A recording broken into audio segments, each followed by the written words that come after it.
तो देखिए ये अगला क्वेश्चन है। अगला क्वेश्चन क्या कहता है, इससे पहले जो है जितना क्वेश्चन है हम लोग कर चुके हैं। अगला क्वेश्चन कंटिन्यू करते हैं। क्या कहता है क्वेश्चन, किडनी कौन सी बॉडी कैविटी में पाई जाती है? एब्डोमिनल की, पेल्विक की, थोरेसिक या फिर मेडियस्टेनम? तो आप लोग इसका राइट आंसर दीजिए। राइट आंसर क्या होगा? ये जो है होगा इसका right answer option number A होगा। कैसे? देखिए यहाँ बात करते हैं किडनी का। सबसे पहले आप लोग नाम याद रखिएगा। इसको जो है हिंदी में ब्रिक भी बोलते हैं, इसको याद रखिएगा क्योंकि कभी कभी जो है ब्रिक भी दे देता है। किडनी का ही हिंदी नाम है, तो दोनों नाम याद रखेंगे क्योंकि एग्जाम में कभी हिंदी वाला नाम दे देता है, कभी इंग्लिश वाला। बॉडी कैविटी यहाँ पे बात कर रहा है। कैविटी मतलब होता क्या है? कैविटी मतलब होता है गुहा, यानी कि खाली जगह। खाली जगह को ही हम लोग कैविटी बोलेंगे। जैसे हमारा मुंह ही हो गया, यहाँ पे हम लोग का जो है दांत होता है, ये मुंह हो गया, और यहाँ पे हम लोग का दांत होता है, और मुंह में क्या होता है? खाली जगह होता है। तो हम लोग का भी माउथ है, क्या है? कैविटी है। इस कैविटी में, माउथ कैविटी में क्या रहता है? जीभ रहता है, जिससे हम लोग का टेस्ट का पता चलता है। वैसे ही पूछ रहा है कि किडनी जो है जहाँ रहता है उस कैविटी का क्या नाम है? जैसे जहाँ पे जीभ है उसको हम लोग ओरल कैविटी बोलेंगे, लेकिन किडनी जहाँ पे है उसको वो कैविटी कौन सा कैविटी बोलेगा? तो चलिए आप लोग को जो है आप लोग को फिगर के माध्यम से दिखाते हैं और सारा कैविटी दिखाते हैं। तो देखिए ये रहा पेट की गुहा, यानी एब्डोमिनल कैविटी इसको इंग्लिश में बोलते हैं। तो यहाँ पे कुछ उसका लोकेशन रहता है किडनी का। तो ये क्या हो गया, यहाँ पर इतना जो है, इतना यहाँ पे आप लोग को दिख रहा है, ये सारा इतना जो है ये पेट की गुहा यानी एब्डोमिनल कैविटी है। और इतना आप लोग देखिए, ये इतना भाग जो है वो थोरेसिक कैविटी हो गया, यानी वैक्षिक गुहा हो गया। ठीक है, और इसमें जो है आप लोग देखिए वेंट्रल कैविटी लिखा दिया हुआ है। तो ये सब भी हम लोग याद रखेंगे, क्वेश्चन में पूछ देता है। और यह कि कौन सा जो है ऑर्गन है किस कैविटी में रहेगा। तो यहाँ पे कपाल जो है गुहा हो गया। क्रेनियल कैविटी इसको इंग्लिश में बोलेंगे, यहाँ पे ओरल कैविटी रहेगा। तो ये चीज़ भी हम लोग ध्यान रखेंगे। अगर मान लीजिए आप लोगों से पूछ दे लीवर किस कैविटी में रहता है, तो लीवर भी एब्डोमिनल कैविटी में ही रहता है। लेकिन हम लोग का यूट्रस अगर बात करें तो यूट्रस जो है वो श्रोणि गुहा में आ जाएगा, यानी कि पेल्विक कैविटी में आ जाएगा। इस चीज़ को हम लोग याद रखेंगे। चलिए अगला क्वेश्चन देख लेते हैं। वेजाइना का वातावरण किस प्रकृति का होता है? अम्लीय की, क्षारीय की, न्यूट्रल की, अनिश्चित?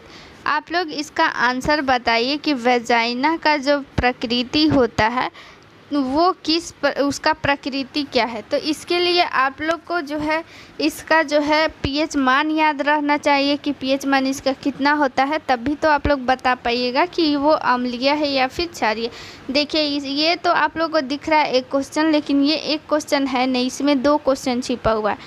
जैसे कि आप लोग को अगर पता रहेगा कि वेजाइना का पीएच मान कितना होता है तो ही ये क्वेश्चन बन सकता है। और ये भी पता होना चाहिए कि कितना से कितना के बीच में अम्लीय बोलेंगे और कितना से कितना के बीच में क्षारीय बोलेंगे, तभी ये क्वेश्चन बन पाएगा। तो देखिए बात करते हैं वेजाइना का जो है प्रकृति क्या होता है, तो वो हो जाएगा अम्लीय, क्योंकि इसका पीएच मान कितना होता है? 3.5 से 4.5 के बीच इसका पीएच मान होता है। ये आप लोग याद रखिएगा, इसका पीएच मान 3.5 से 4.5 के बीच में आएगा। अगर जो है पीएच मान अगर पीएच स्केल पर देखते हैं तो पीएच स्केल में जो है पीएच मान कितना तक होता है?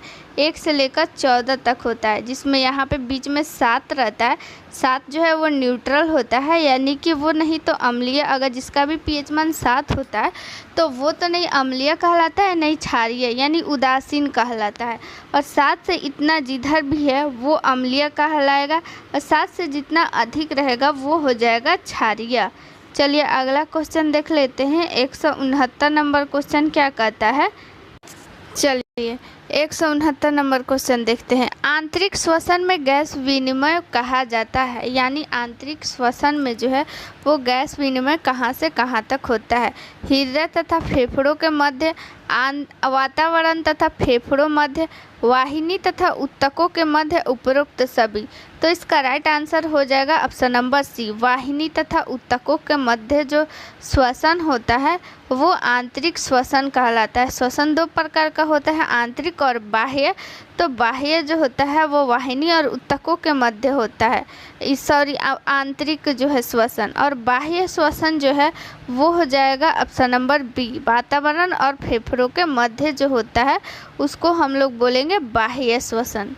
चलिए आप लोगों को फिगर के माध्यम से एक बार जो है कैसे कैसे श्वसन होता है वो सारा चीज़ जो है हम लोग डिटेल में देख लेते हैं। देखिए ये हुआ पूरा रेस्पिरेटरी सिस्टम यहाँ पे दिया हुआ है। हम लोग ऐसे समझ सकते हैं कि सबसे पहले जो है हम लोग जो है वातावरण में हवा रहता है और ये हवा जो है हमारे नाक में जाता है यानी नोज़ में जाता है। उसके बाद से ये जो होता है ये नासा कपाट में जाता है यानी नेज़ल कैविटी इसको बोलेंगे, नोजल कैविटी इंग्लिश में इसको बोलेंगे नोजल कैविटी।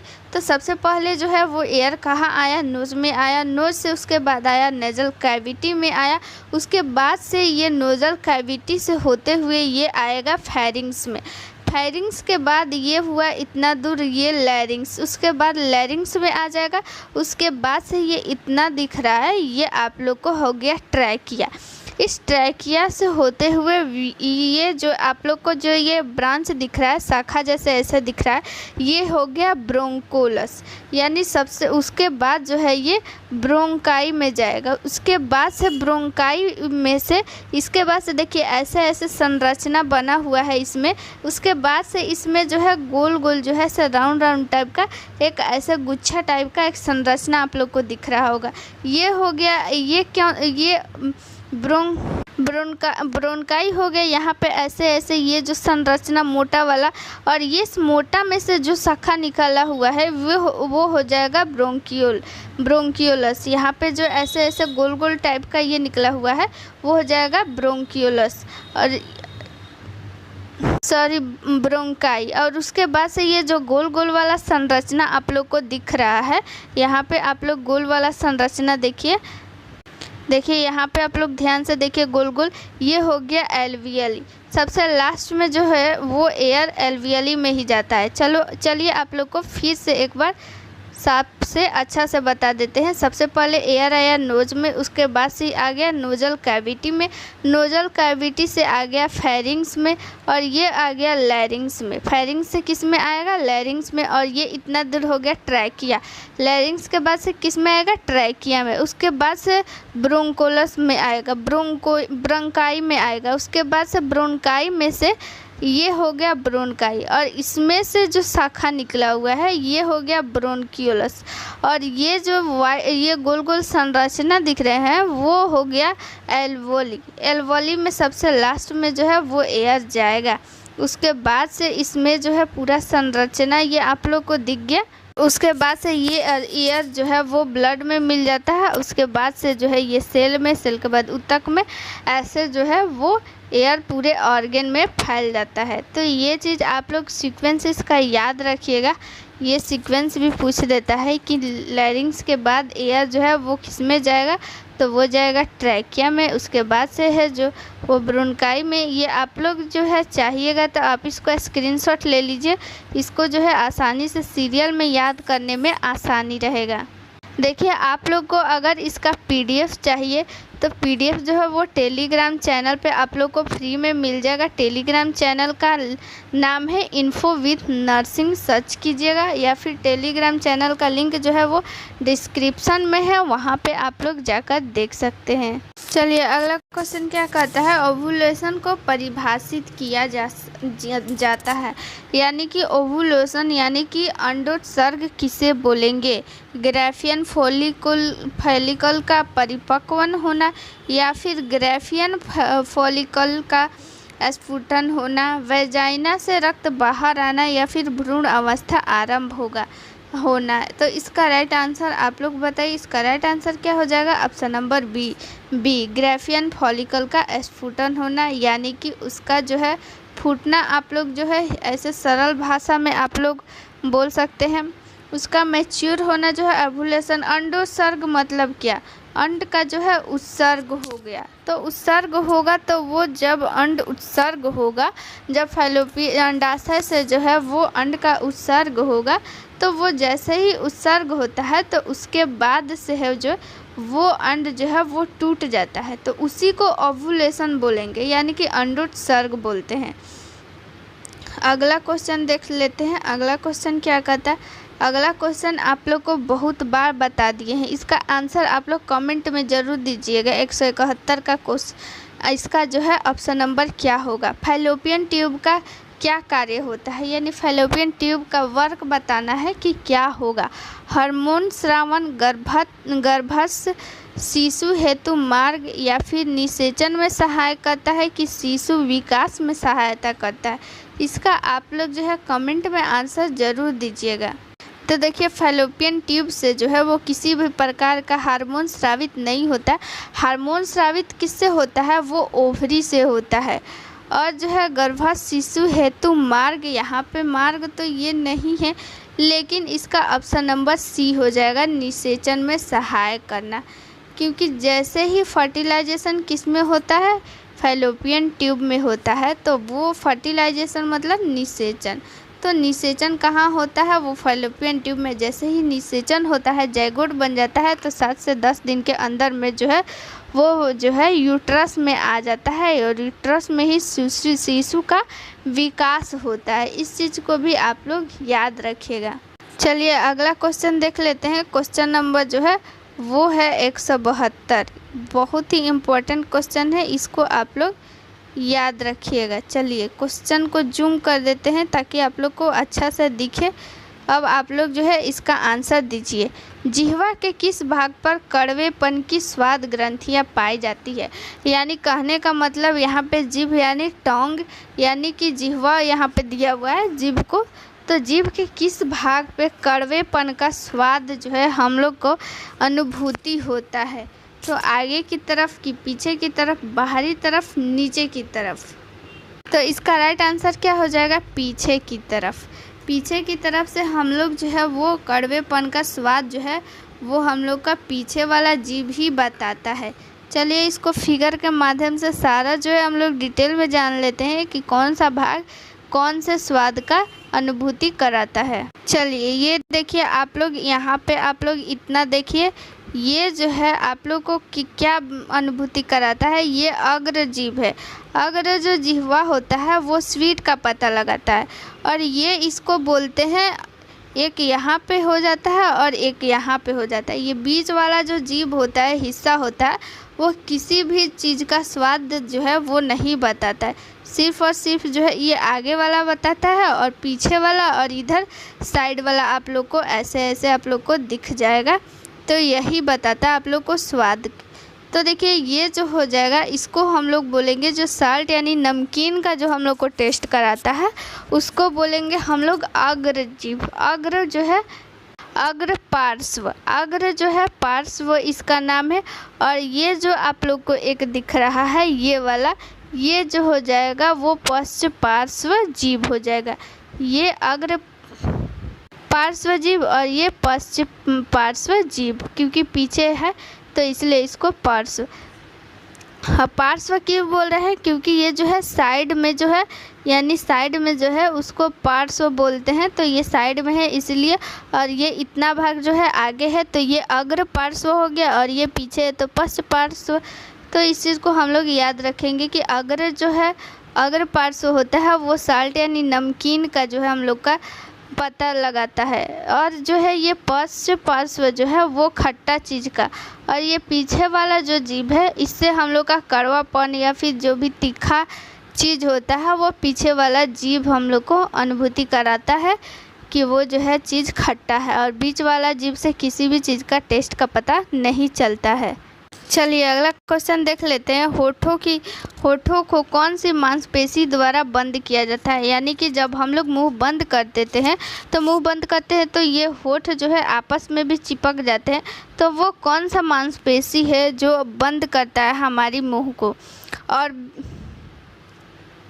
ऑर्बिकुलरी, और फिर बसिनेटर है, और ट्रेपिनेजस है, और फिर सॉस है। तो इसका आप लोग राइट आंसर बताइए। इसका राइट आंसर हो जाएगा ऑर्बिकुलरिस।